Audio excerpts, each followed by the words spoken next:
Richmond Palace, March 24th, 1603. The moment history expected her breath to cease, the moment England prepared for mourning, for transition, for the end of an era, but the breath continues, soft and steady, rhythmic as the Thames beyond her window. Elizabeth Tudor, 6 to 9 years upon this earth, lies in her chamber surrounded by physicians who cannot explain what they witness, a stabilization, a reversal, a quiet defiance of the mortality that claimed her father, her siblings, her rivals. The fever breaks not into death but into sleep, deep and restorative, and when dawn arrives pale and cold over London, she opens her eyes to a world that thought it had already begun to forget her. The courtiers who gathered to whisper of succession now stand in confused silence as she rises, weakened but alive, and in that strange suspended moment between expected death and impossible continuation, something shifts in the fabric of time itself. History holds its breath, waiting to see what comes next. What becomes of a queen who was meant to end, who was meant to pass her throne to the Scottish king waiting in the north, who was meant to become memory and myth? But she does not end, she continues, and the centuries stretch before her like an uncharted sea, and England, that small island nation on the edge of Europe,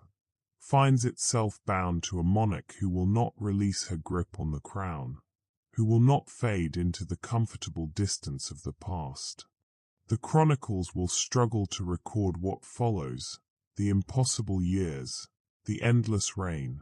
the queen who became something more than human simply by refusing to stop. The physicians examine her daily in those first weeks, searching for signs of decline, for the return of symptoms that should have killed her, but they find only a woman recovering, slowly gaining strength, her body somehow repairing itself in ways that defy their understanding of medicine and mortality. The city beyond the palace walls buzzes with rumors. Some say it is witchcraft, others divine intervention. Still others whisper that this is not Elizabeth at all but some impostor, though none can explain how such a deception could be maintained. She hears these whispers through her network of spies and informants, the same network that served her so well during the dangerous years of her early reign, and she says nothing, offers no explanation, because she herself does not understand what has happened, only that she continues to breathe,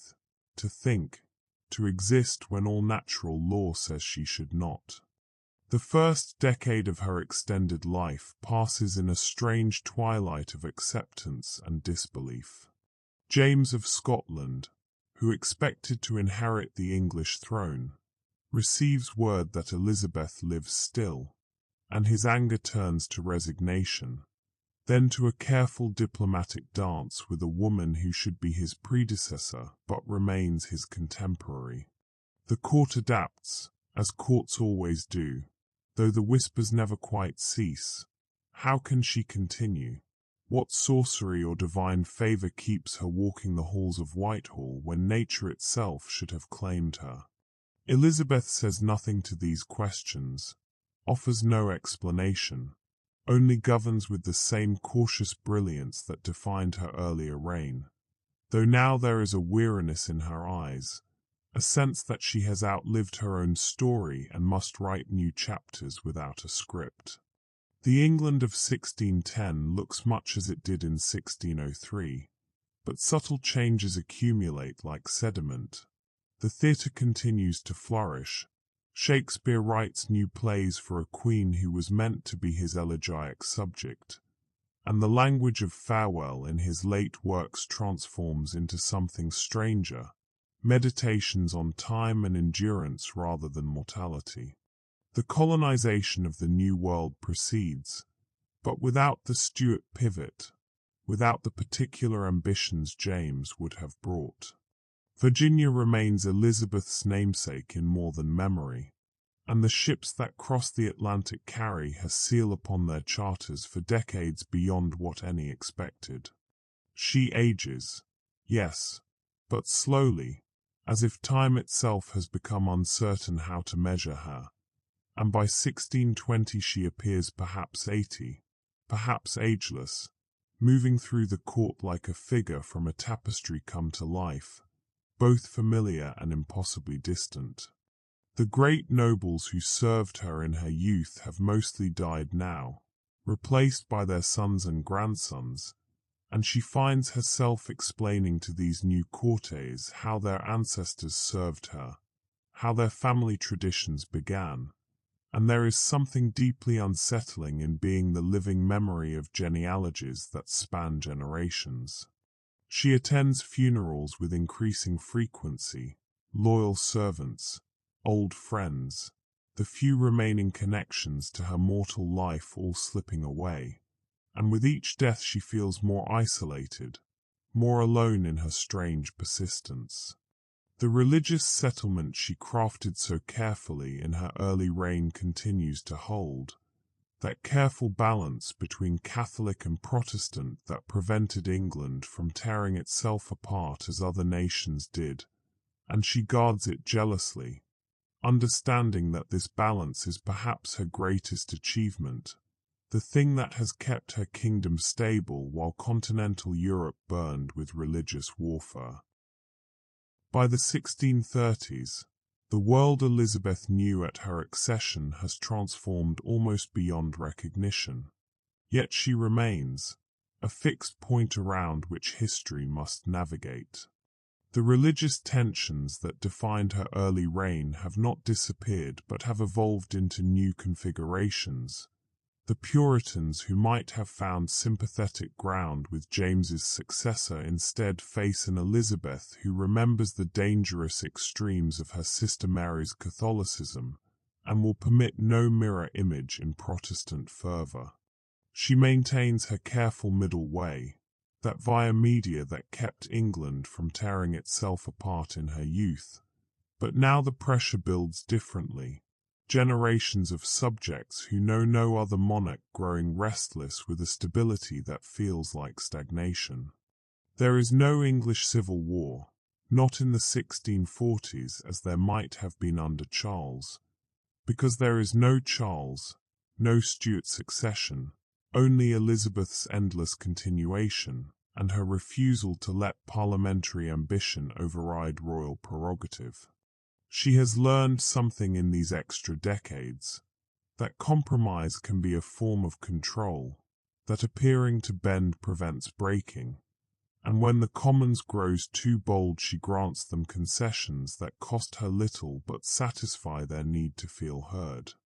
The artistic flowering that marked her earlier reign has given way to something more complex.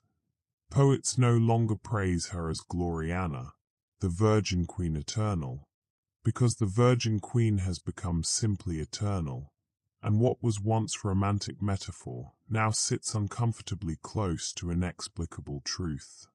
By 1650, she has reigned for 92 years, longer than any monarch in English history,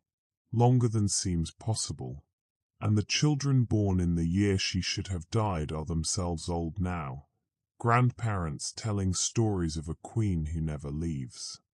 The architecture of London changes around her. New buildings rise in styles she does not recognize, reflecting continental influences and emerging classical forms, and she sometimes walks through the city in disguise, accompanied by guards dressed as common merchants, just to see how her capital evolves without her direct influence. She visits the old Tudor palaces less frequently now, finding them filled with ghosts, memories of her father's court, of her stepmother Jane Seymour who died giving birth to Edward, of all the complex relationships and political maneuverings that defined her youth,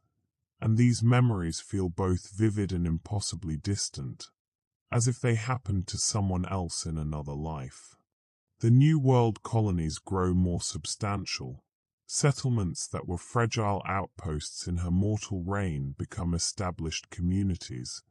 and she reads reports of English families building lives across the ocean,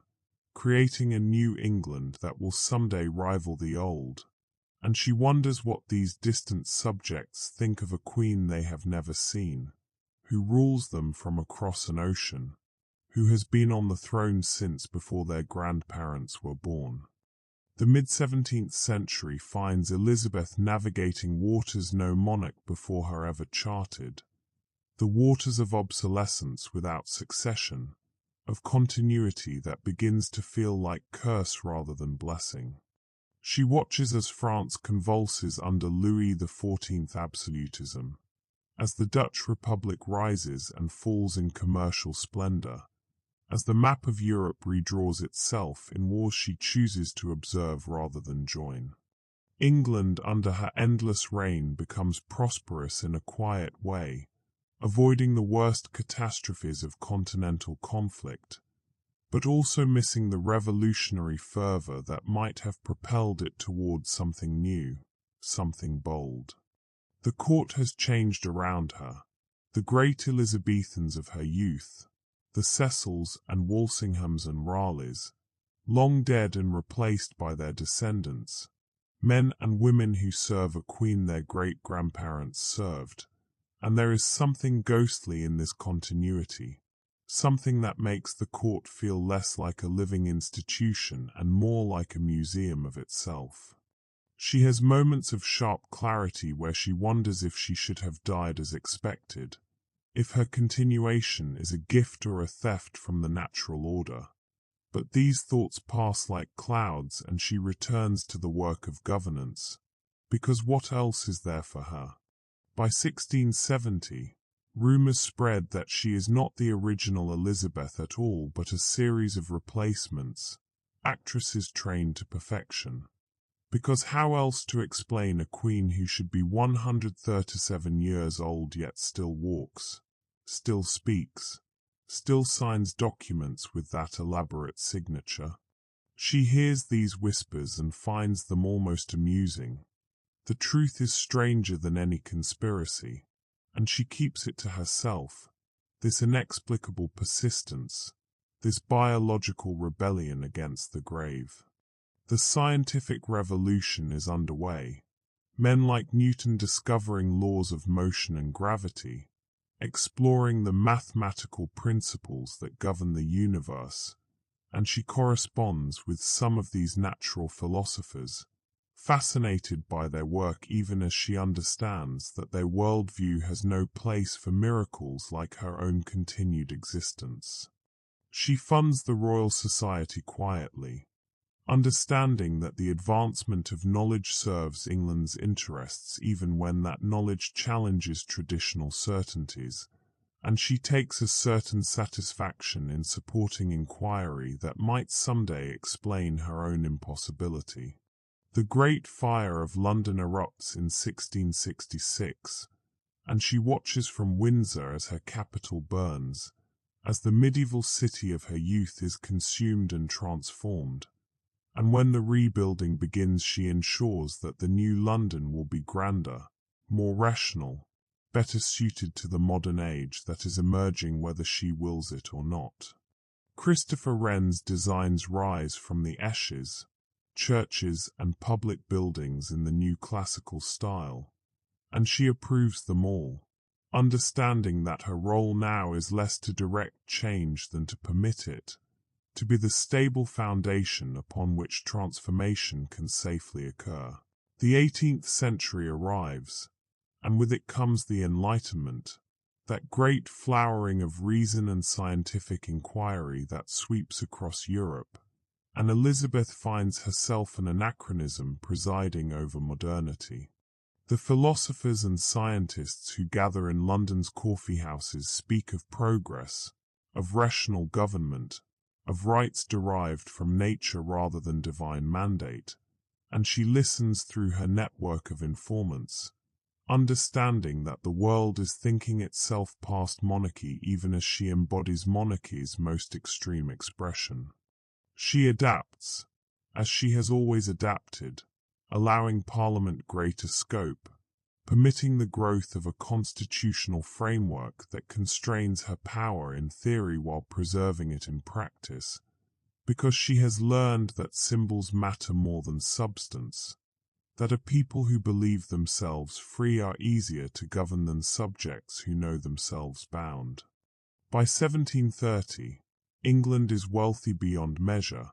its trade networks spanning the globe, and though there is no British Empire in the aggressive expansionist sense that might have emerged under other rulers, there is an English commercial dominance built on careful diplomacy and the long memory of a queen who remembers every treaty, every slight, every opportunity. She is 197 years old, though she appears perhaps 100,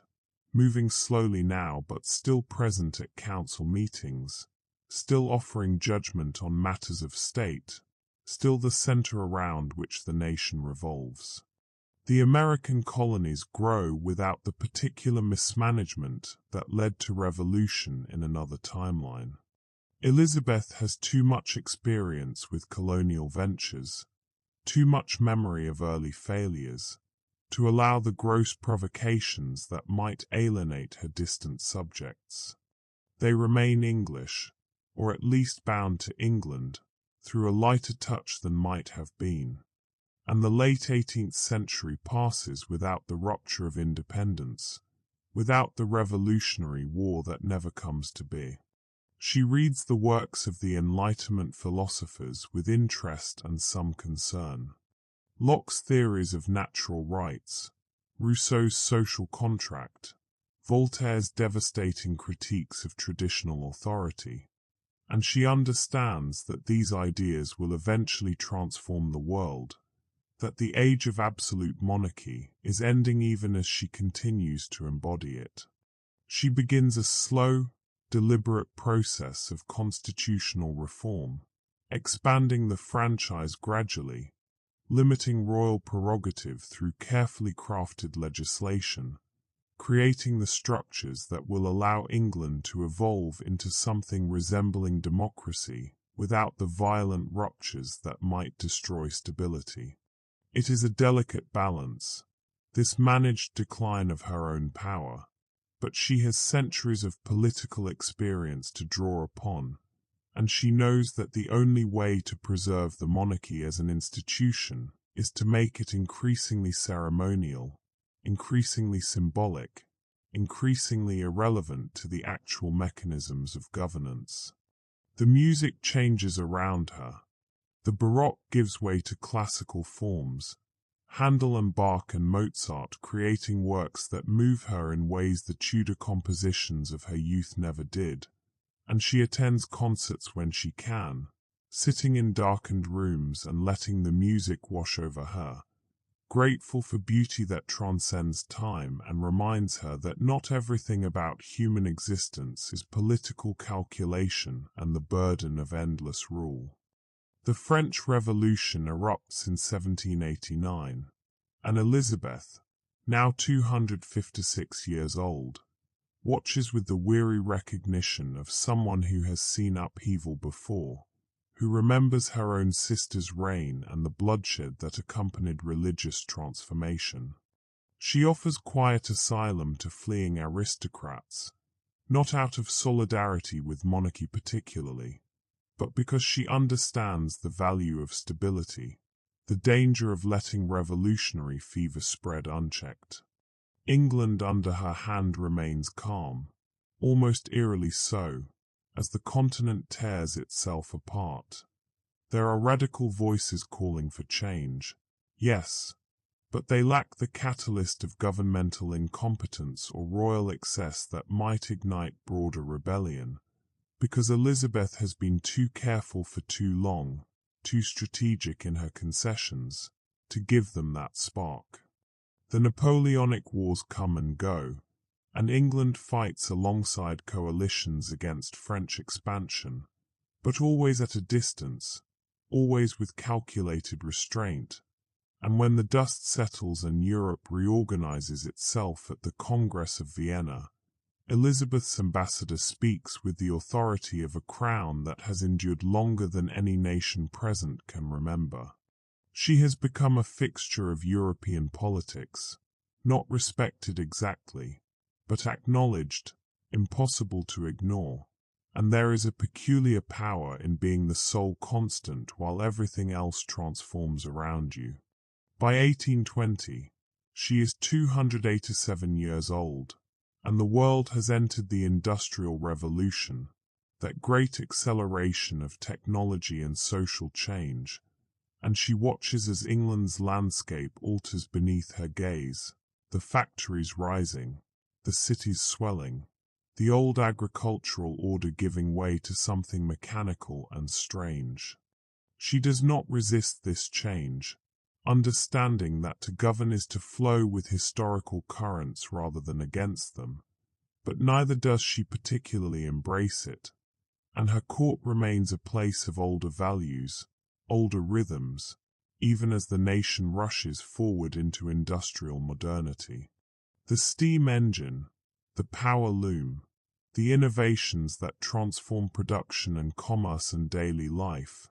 she studies them with the careful attention she once devoted to maritime navigation and military strategy, understanding that economic power is shifting, that the sources of wealth and influence are no longer land and noble birth but industrial capacity and capital investment. She quietly ensures that England leads in these new industries, using her influence to support inventors and entrepreneurs, creating conditions favorable to innovation. And by the 1830s, England is the workshop of the world, its manufactured goods flowing to every continent, its economic dominance built on the same careful long-term planning that has characterized her entire impossible reign. The railways spread like veins across the landscape, and she takes her first train journey in 1843, 310 years old, sitting in a specially appointed carriage and watching the countryside blur past at speeds that would have seemed like witchcraft in her youth, and she feels the profound strangeness of being unstuck from her proper time, of having lived long enough to see the world reinvent itself a dozen times over, of being a woman who travelled by horse-drawn carriage for 2 centuries, now moving at speeds that would have been unimaginable to her younger self. The Victorian era that never was, because there is no Victoria, no brief Hanoverian interlude,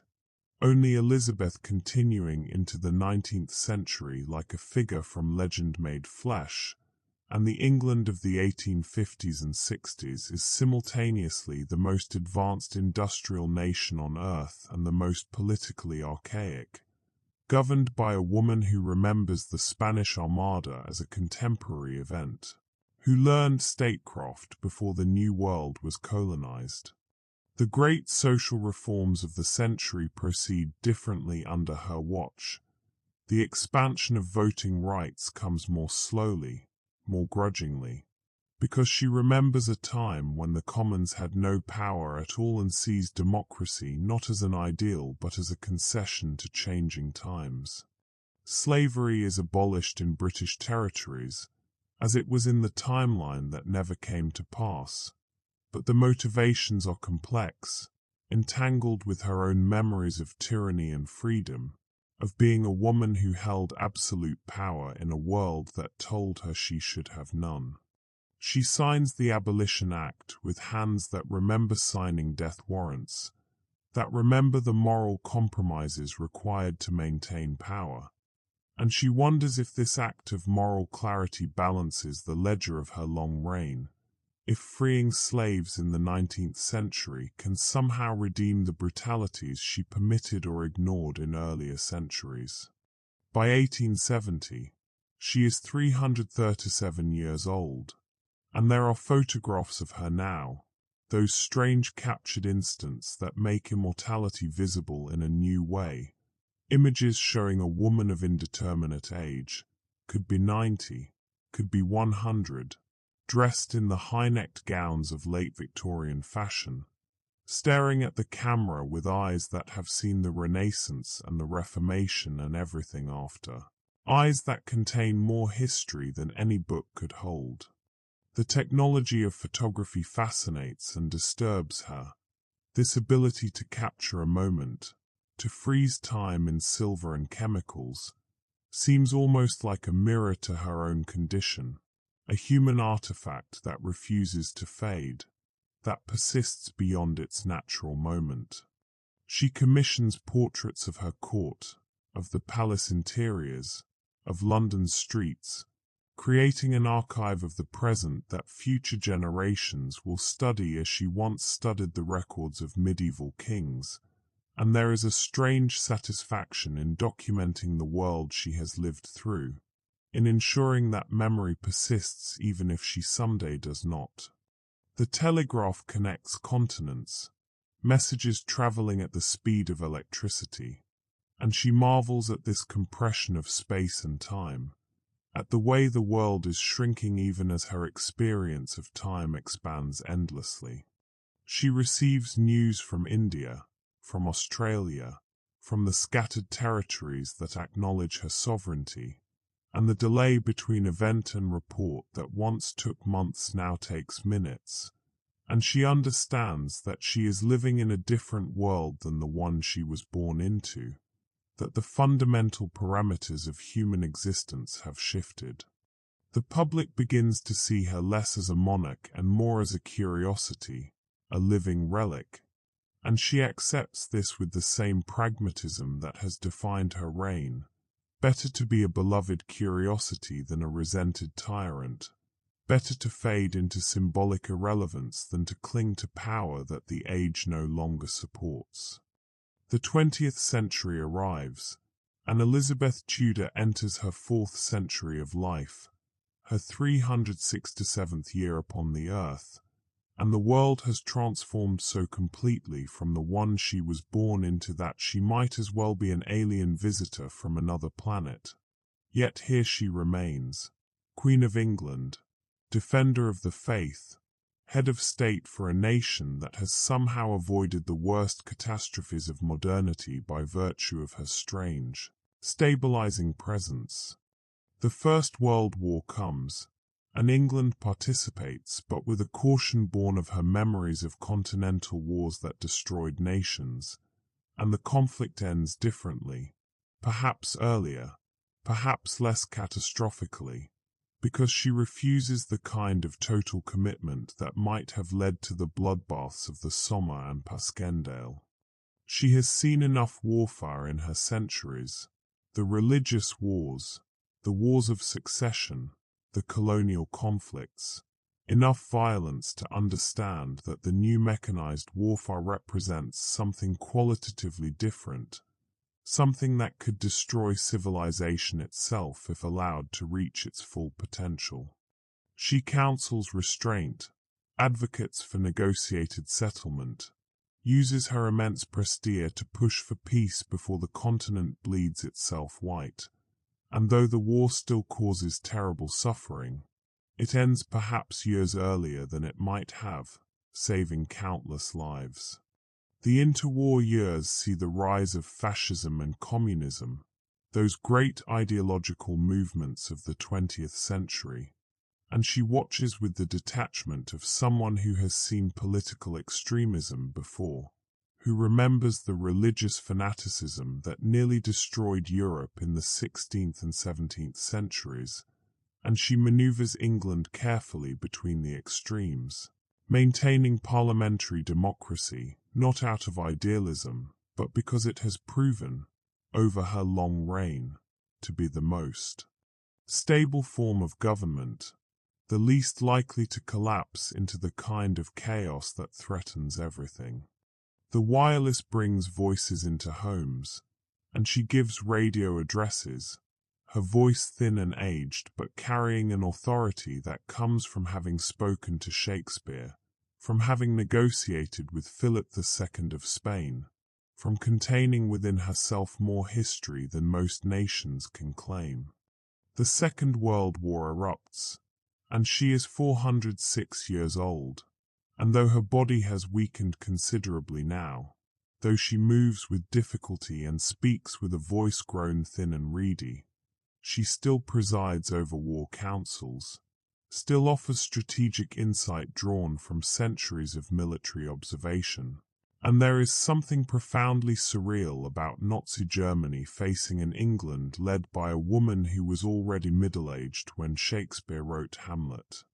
She understands Hitler in ways her advisors cannot, recognizes in him the same messianic certainty, the same willingness to destroy everything in pursuit of an absolute vision that characterized the worst religious fanatics of her youth, and she knows that such men cannot be appeased or reasoned with, only defeated utterly. The war ends, the atomic age begins, and she sees in those mushroom clouds rising over Japanese cities an echo of something she has always understood,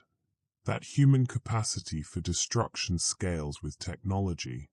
but human wisdom does not, and she fears for a future where such weapons proliferate, where the next war might be the last war, might be the end of everything she has watched develop over 4 centuries. The late 20th century finds Elizabeth navigating a world that has finally, definitively, moved beyond the era of her birth in ways that make her continued reign seem almost absurd. Yet she persists, now past 450 years old, a living fossil presiding over a nation that has transformed into something she barely recognizes. The British Empire, which grew differently under her long stewardship, decolonizes gradually through the 1950s and 60s. The distant territories granted independence not through violent revolution, but through negotiated settlement, because she has learned over centuries that empires are temporary, but relationships can endure. And the commonwealth that emerges is something genuinely cooperative rather than imperialism by another name. She attends independence ceremonies, watches as flags are lowered and raised, as former colonies become sovereign nations, and she feels both sadness and relief, sadness for the end of something that defined so much of her reign, relief that the moral burden of empire is finally being set down. The cultural revolutions of the 1960s wash over England, and she watches as her subjects embrace freedoms and rejections of authority that would have been unthinkable in her youth, and she permits it, even tacitly encourages it, because she understands that the only way to maintain her own position is to become irrelevant to daily life, a symbol rather than a force, a ceremonial figurehead for a nation that governs itself. The young people with their long hair and radical politics remind her, oddly, of the religious radicals of the 16th century, the same passionate certainty, the same conviction that they are creating a new world, and she hopes they succeed where those earlier revolutionaries failed, hopes they can change society without destroying it. By 1980, she is 447 years old, and the photographs show a woman who seems impossibly ancient yet still vital in some essential way, still present, still aware, and the medical examinations that she finally permits reveal nothing unusual except her continued existence. No explanation for how she continues, just the brute fact of her persistence. The doctors search for genetic anomalies, for unusual cellular activity, for anything that might explain her longevity, but they find only a normal human biology operating on an impossible timescale, as if her body simply forgot how to age past a certain point and has been maintaining itself through sheer inertia.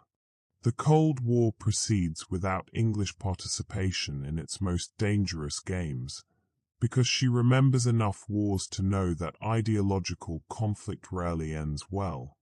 And when the Berlin Wall falls in 1989, England is there to celebrate, but not to claim credit. just one nation among many witnessing the end of another chapter in the book of human struggle. She watches the wall come down on television, this technology that would have seemed like magic to her younger self, and she feels a quiet satisfaction that the division of Europe is ending without the nuclear holocaust that seemed so inevitable in the 1950s and 60s, that humanity has managed to survive another dangerous passage through history. The digital revolution begins in these years, computers spreading from government and military applications into homes and businesses, and she struggles to understand this new technology more than any previous innovation. The Industrial Revolution was visible, tangible. You could see the factories and the railways.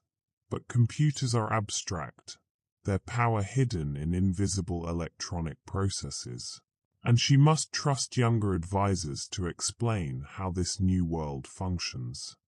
The new millennium approaches, and Elizabeth Tudor, 566 years old, prepares to witness a transition of calendar that marks the distance she has traveled through time more clearly than any other measurement. The world of the year 2000 is incomprehensible to someone born in 1533. The Internet, the global economy, the technologies that connect every corner of the earth in ways that make her remember when news from Europe took weeks to arrive by ship. She has adapted, slowly, grudgingly. There are computers in the palace now, though she does not use them herself, and there are advisors who explain the digital age to her in terms she can grasp,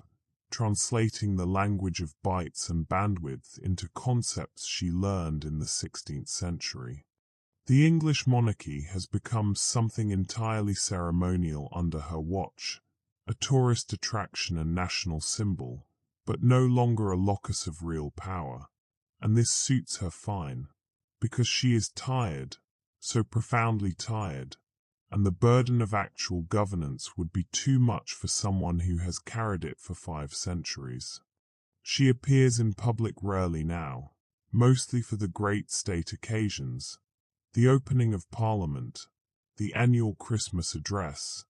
and in these moments the cameras capture an image that seems to shimmer between worlds, a woman who could be 150, could be 500, dressed in modern fashion but carrying herself with the bearing of Tudor royalty, speaking in that distinctive accent that linguists study as a living link to early modern English.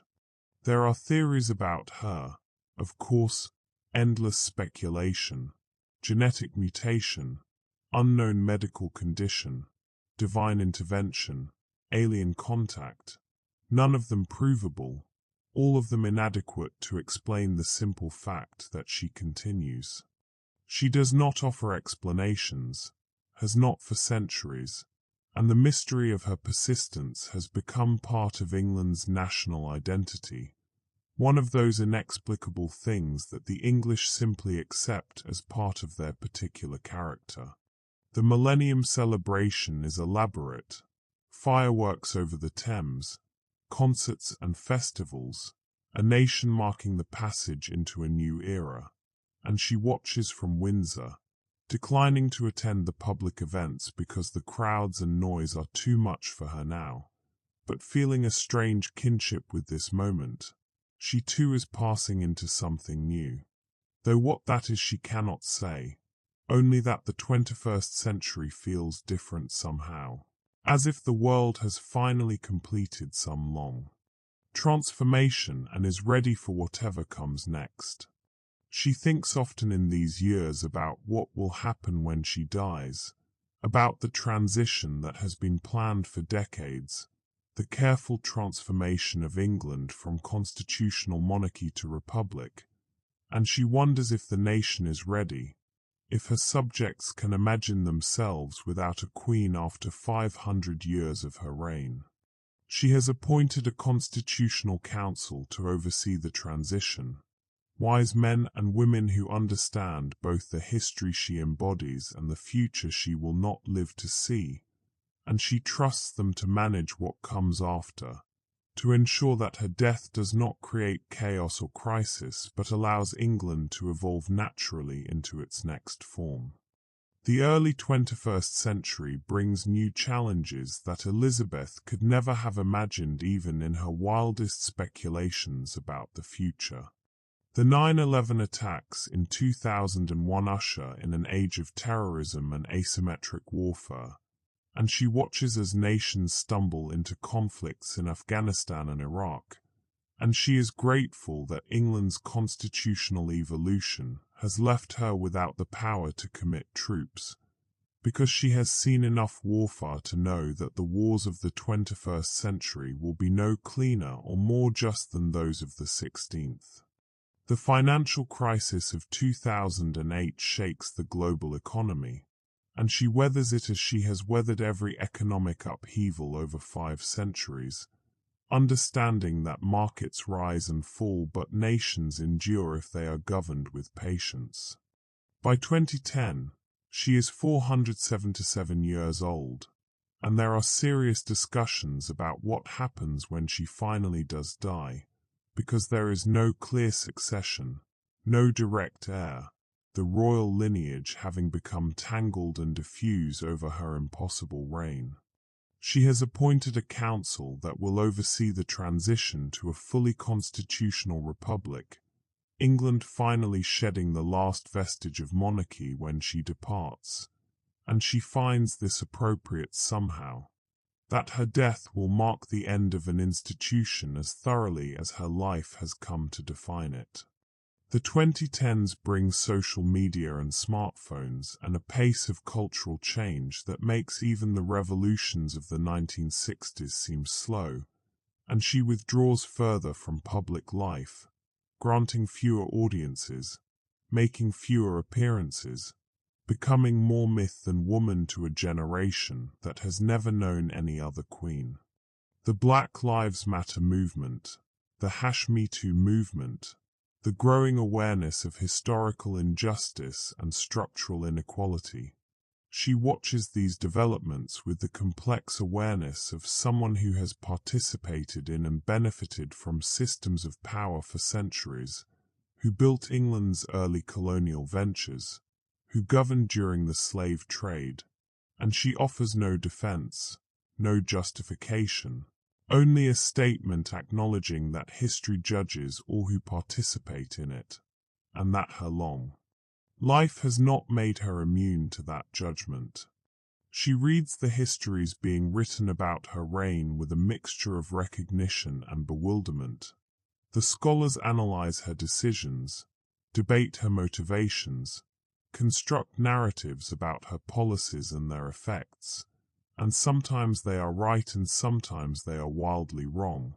But she does not correct them because she understands that history is not about truth exactly, but about the stories we tell ourselves to make sense of the past. The young historians who interview her approach with a kind of reverence mixed with skepticism,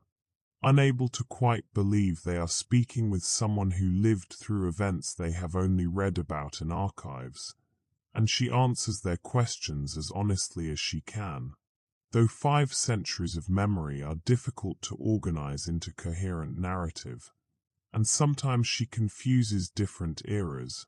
blends events from different decades, because when you have lived as long as she has, the past becomes a kind of ocean where everything floats together,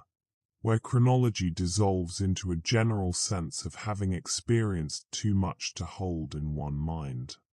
The COVID-19 pandemic arrives in 2020, and Elizabeth Tudor, 587 years old, survives it along with her nation, locked down in Windsor Castle while the world grapples with a disease that reminds her of the plagues she survived in her youth, the sweating sickness and smallpox that killed so many. She recovers quickly from her own infection, her inexplicable biology once again defying the odds, and there is dark humor in the fact that a woman who has lived through centuries of deadly diseases finds this modern pandemic almost familiar. The world that emerges from COVID is fractured, uncertain, dealing with economic collapse and social division, and she watches from her remove, offering occasional statements that carry weight simply because they come from someone who has seen crises before and knows that they pass. The 2020s continue to accelerate. Climate change becomes impossible to ignore. Artificial intelligence develops beyond early predictions. The global political order fragments and relines. And through it all Elizabeth remains, now past her 600th year, a biological impossibility that the world has simply accepted as one of those strange facts of existence. She gives an interview in 2024, her first in-depth conversation with media in decades, and the journalist who speaks with her emerges shaken, describing eyes that contain an eternity of memory, a voice that carries the weight of ages, and a sense of profound weariness mixed with stubborn determination to see whatever comes next. She speaks about her reign, about the impossibility of summing up 6 centuries in any coherent narrative, about the moment in 1603 when she should have died and didn't, about the strange gift or curse of continuation, and she offers no explanation still, only the observation that sometimes life simply refuses to end, and you can either embrace the mystery or be destroyed by it. The interview becomes the most watched program in television history, millions around the world tuning in to hear the voice of someone who has lived through more history than seems possible. And in the days after it airs, there is a surge of interest in her life, in the long arc of her reign,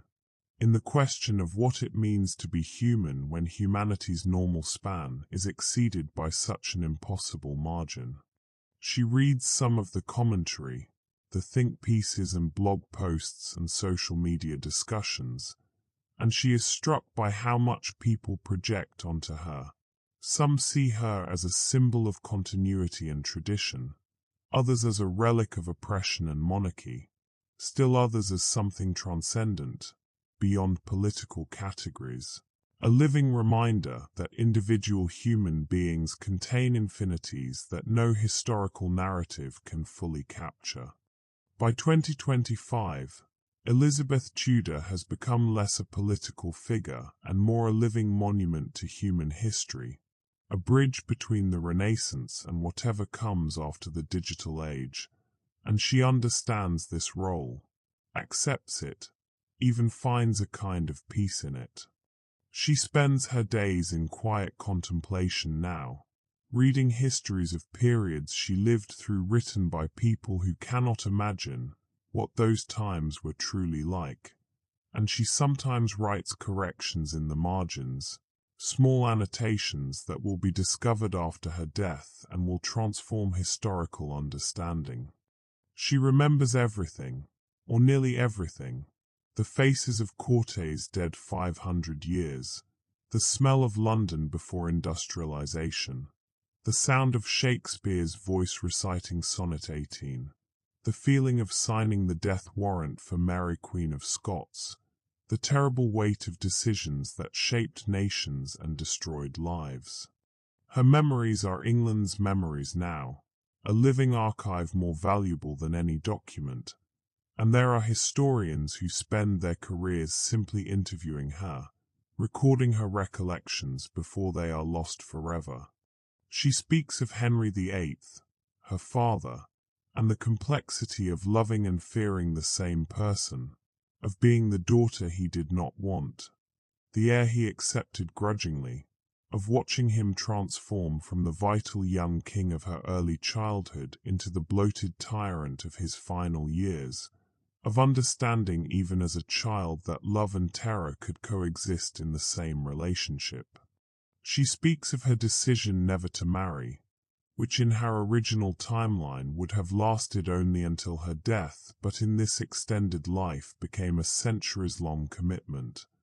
And she admits that there were moments of loneliness, of wondering what might have been, but also a recognition that marriage would have complicated her reign in ways that might have prevented her from adapting as she needed to. The world of 2025 is preparing for her death, has been preparing for decades, because surely it must come soon. Surely even this impossible persistence has limits, and when she finally departs, there will be a global moment of mourning for the end of a living connection to the past. The plans are elaborate: state funerals, periods of national mourning, the careful choreography that will transform England from monarchy to republic in a single smooth transition,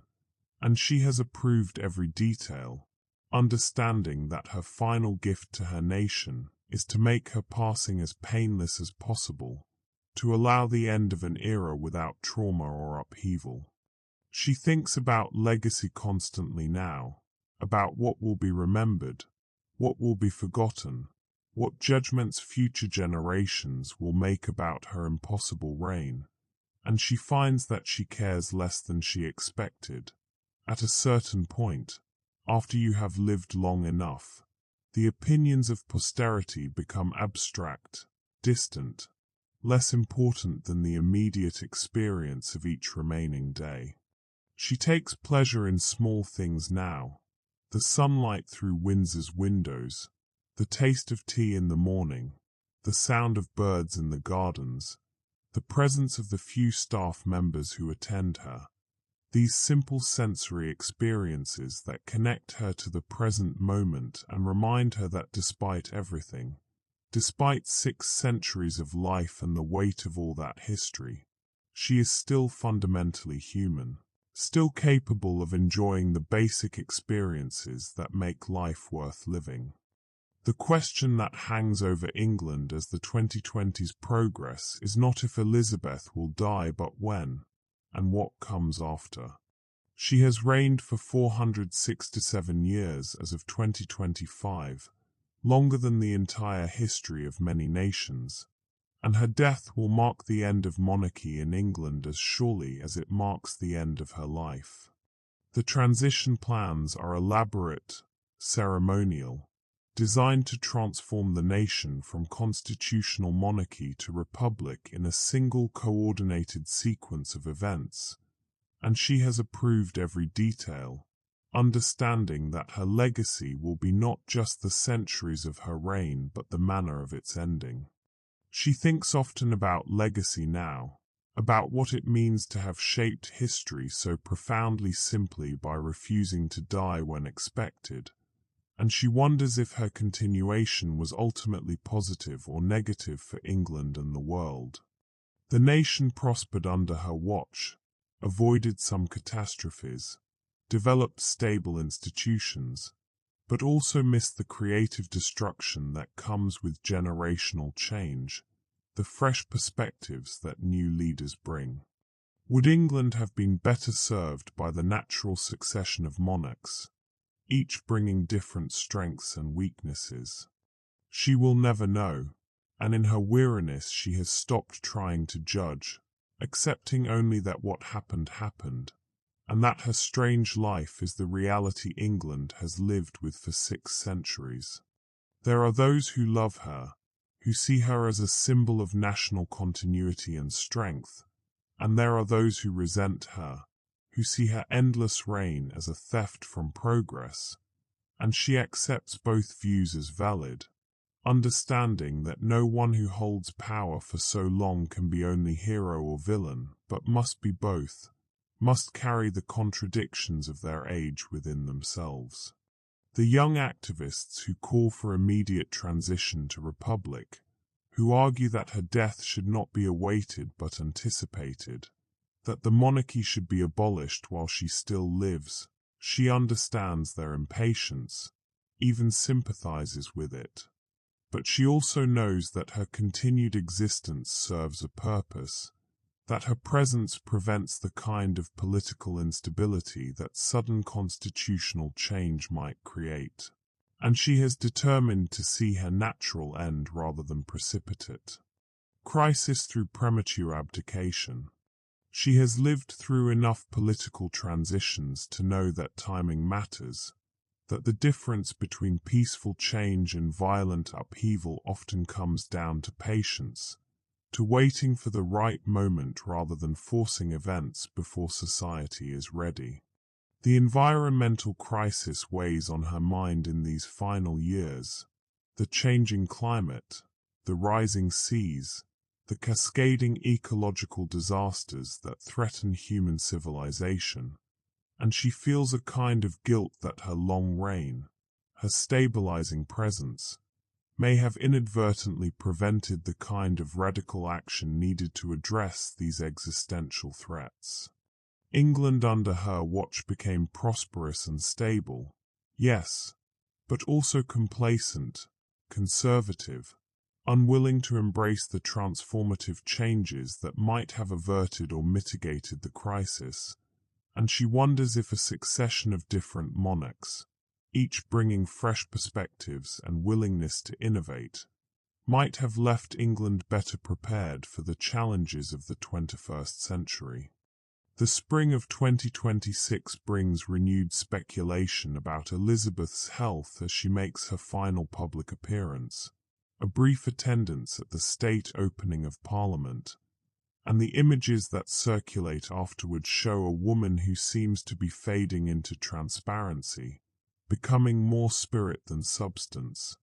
and the nation begins to prepare itself for what must surely be coming. She knows, in some instinctive way that has nothing to do with medical prognosis, that her time is finally approaching, that the strange biology that sustained her for 6 centuries is exhausted, and she feels not fear but a profound relief, because she is so tired, tired in ways that go beyond physical exhaustion into something spiritual, a weariness of existence itself. She has lived too long, seen too much, carries too many memories and regrets and moments of joy and sorrow, and the prospect of rest, of finally letting go, feels like mercy. She makes her preparations carefully, ensures that all documents are in order, all decisions made, all transitions planned, and she records a final message to be released upon her death, a statement that attempts to summarize 6 centuries of experience and finds the task impossible, settling instead for a simple acknowledgement of gratitude for the strange life she was given and hope for the England that will continue without her. The summer progresses, and she weakens visibly, and by August she is confined to bed, drifting in and out of consciousness, and in her lucid moments she speaks to those gathered around her about fragments of memory, scenes from her impossible life that bubble up without pattern or sense, a conversation with Francis Drake about the New World, a winter festival in 1564, the first time she saw an automobile, the moon landing watched on television, the taste of strawberries in her childhood, the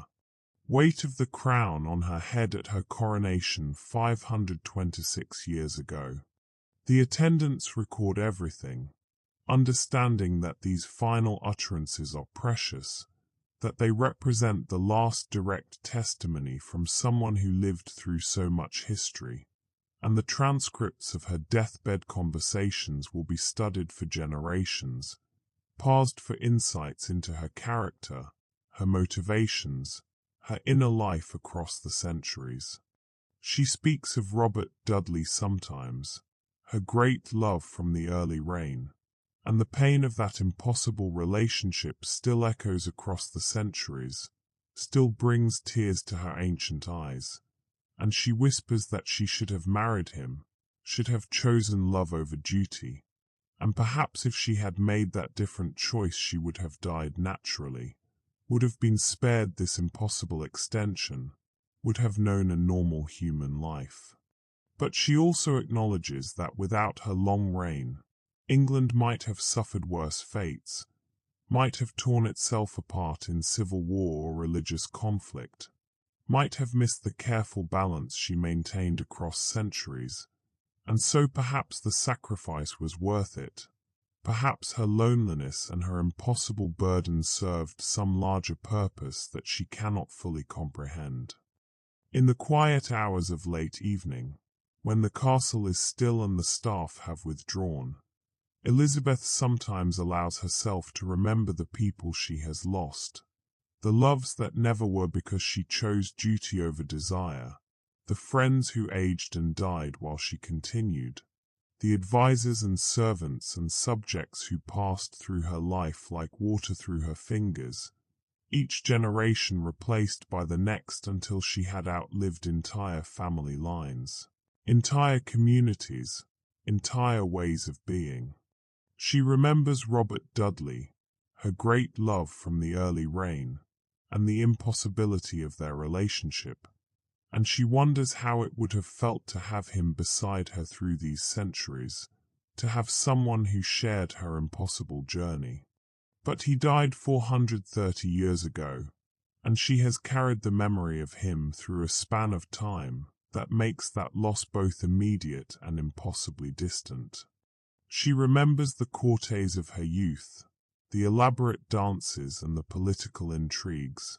the constant threat of assassination and betrayal, and how those dangers eventually faded as she outlived not just her enemies but the very concept of dangerous monarchy, becoming instead a safe symbol of continuity. She remembers the Industrial Revolution transforming England's landscape, the cities growing, the countryside emptying, the old rhythms of agricultural life giving way to the mechanical time of factories and railways,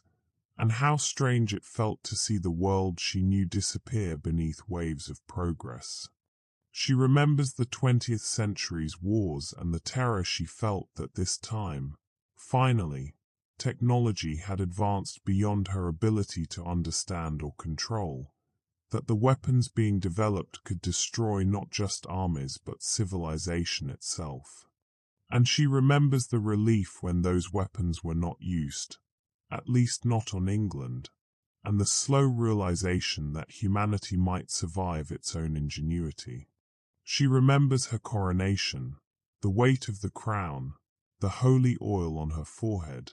the sense of taking on a burden she could never set down, and she realizes now that she was more right than she knew, that the crown has been with her for 600 years, that even when she stopped wearing it physically she carried it in her soul, that the burden of monarchy became so fundamental to her identity that she could not imagine existence without it. She remembers moments of happiness too, musical performances that moved her to tears, conversations with brilliant minds that left her exhilarated, the satisfaction of solving complex political problems, the pleasure of watching England prosper under her careful stewardship.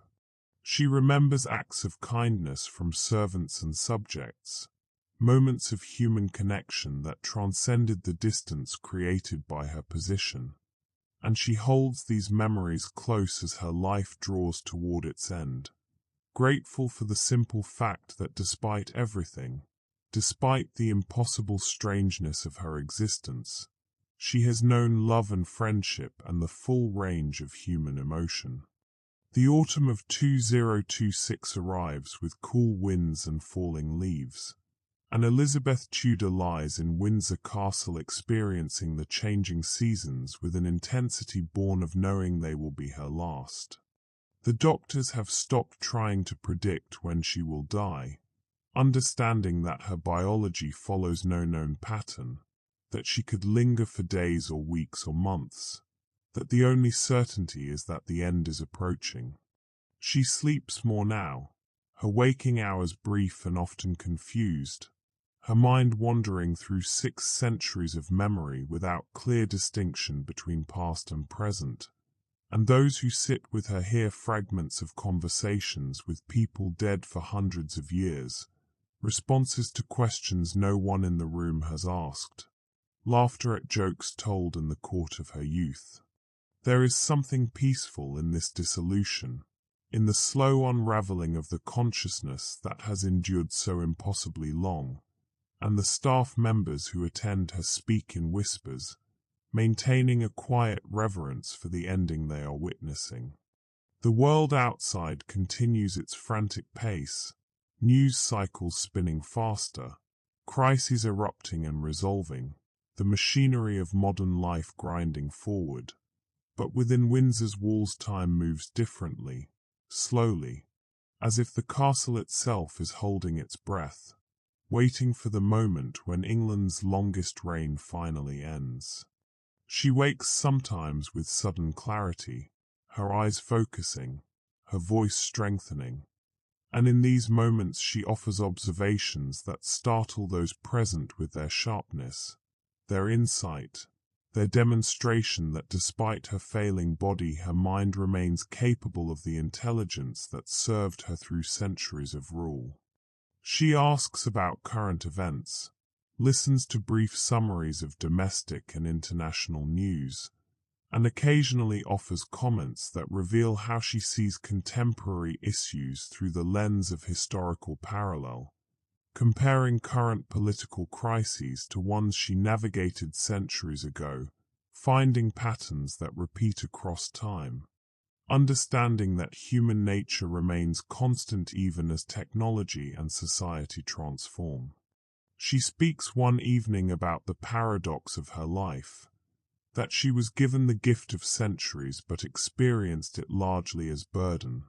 that longevity without companionship is a kind of exile, that watching everyone and everything you love disappear while you continue is its own form of death, repeated endlessly. She says she envies those who died young in her original era, who lived brief, bright lives and then passed on,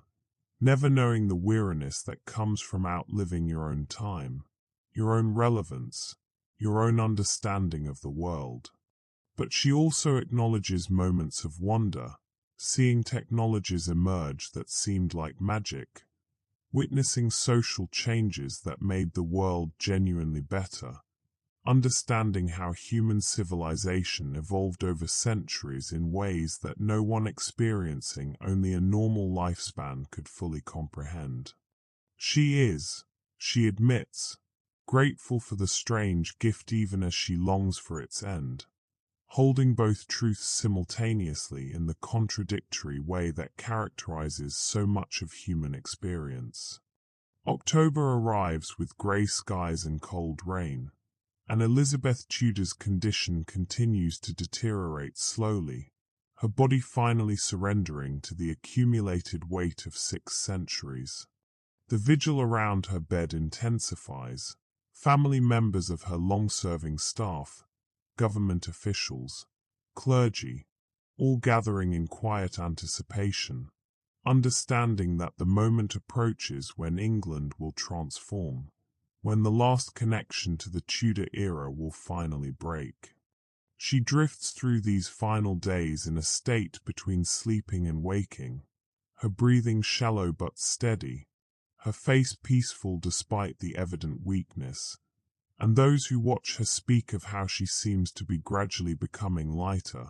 less substantial, as if she is already half departed. The press gathers outside Windsor's gates, journalists from around the world waiting to report the death that will mark the end of an era, and the coverage is already being prepared. Documentaries summarizing her impossible reign, retrospectives analyzing her impact on history, debates about what her death means for England's future. But inside the castle, away from cameras and speculation, the reality is simpler and more intimate. An ancient woman dying as all humans must, surrounded by care and quiet dignity, experiencing the universal human passage from life to death regardless of how long the life preceding it has been. She opens her eyes occasionally and seems to see not the room around her, but scenes from her past, and she speaks to people long dead, continues conversations interrupted by centuries, and the attending staff record everything even though most of it makes little sense. Fragments of Tudor-era English mixed with modern phrases, names from history books spoken as if they refer to people who just left the room. She weeps sometimes, tears rolling down her ancient face, and no one knows if she cries from pain or from grief for all she has lost or from relief that the long journey is finally ending. The nights are hardest. Her breathing becomes more labored, her body shifts restlessly, and the medical staff adjust her medications to ease her discomfort, understanding that their role now is not to prolong life but to ease passage. The October darkness outside the windows seems appropriate somehow, the dying of the year matching the dying of the Queen, and there is a poetry in this synchronicity that does not escape those present. This sense that Elizabeth Tudor's impossible life is ending at the right time, in the right season, as the world prepares for winter and renewal. October 12th, 2026. The night deepens over Windsor, and Elizabeth Tudor's breathing slows, becomes irregular, and the assembled witnesses understand that the moment is finally arriving, that history is about to turn a page it has kept open for 600 years. She opens her eyes one last time, looks around the room at faces she does not recognize but knows are there to see her safely to whatever comes next. And she wants to tell them something, some final wisdom gained from 6 centuries of life. But the words do not come because there is no wisdom adequate to the strangeness of her existence, no lesson that applies to anyone else's life. And so she settles for a small smile, a gesture of acknowledgement that she sees them, that she understands they are doing their duty as she has done hers for so long. Her mind drifts backward one final time, to Richmond Palace in 1603, to that moment when she was supposed to die and did not, and she wonders what would have changed if she had simply let go then, if England would have been better or worse, happier or sadder, more or less just, and she realizes that these questions are unanswerable, that history does not offer alternative versions for comparison. Only the single path that was actually walked. She thinks of all the people she loved, all the decisions she made, all the transformations she witnessed, and she gathers these memories around her like a cloak, a comfort against the cold that is approaching, and she understands that whatever comes after death, she will carry these centuries with her. They are woven into her soul now, inseparable from whatever she essentially is. The room grows dimmer, or perhaps it is her vision failing, and the sounds become distant, muffled, as if she is already withdrawing from the world, and she feels a profound peace, a rightness, a sense that she has finally reached the destination she should have arrived at 600 years ago. She remembers her father's face, young and vital as he was before tyranny consumed him, and her mother and Boleyn whom she never knew but whose absence shaped her entire life, and her brother Edward dying so young, and her sister Mary with all her bitter faith,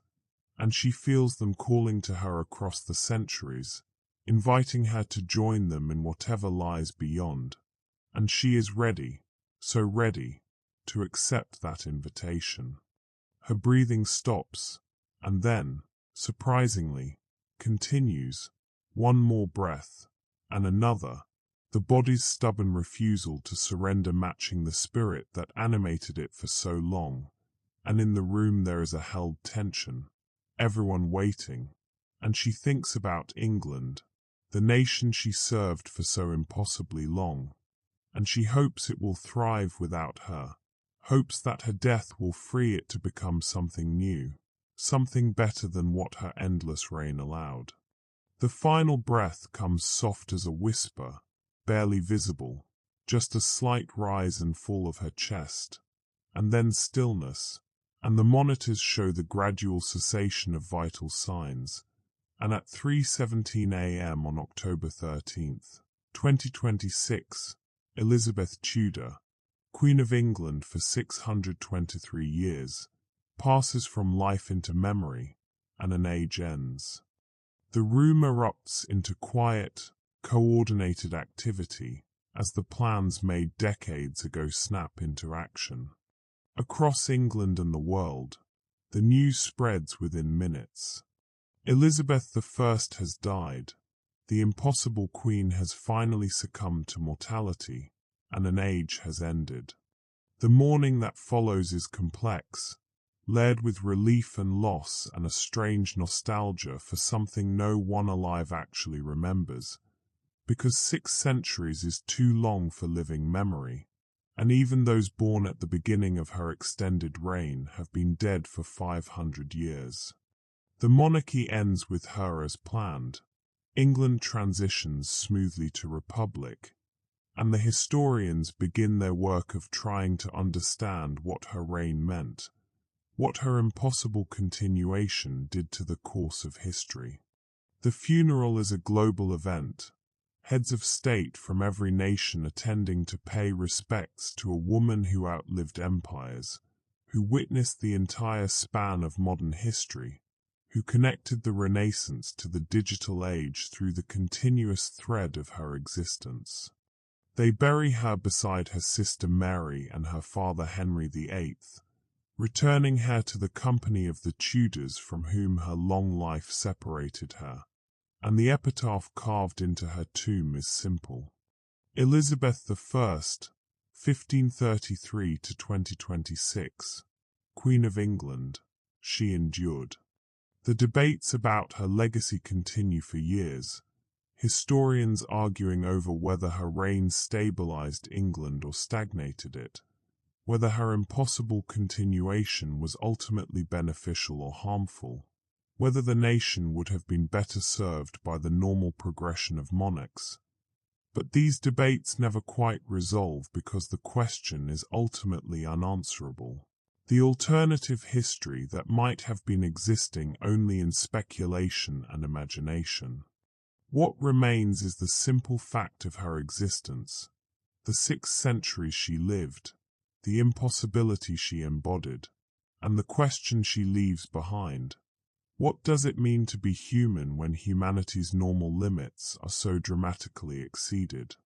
Her diaries and papers, released gradually over the years following her death, provide intimate glimpses into her inner life, revealing the loneliness and wonder and weariness that characterized her impossible journey,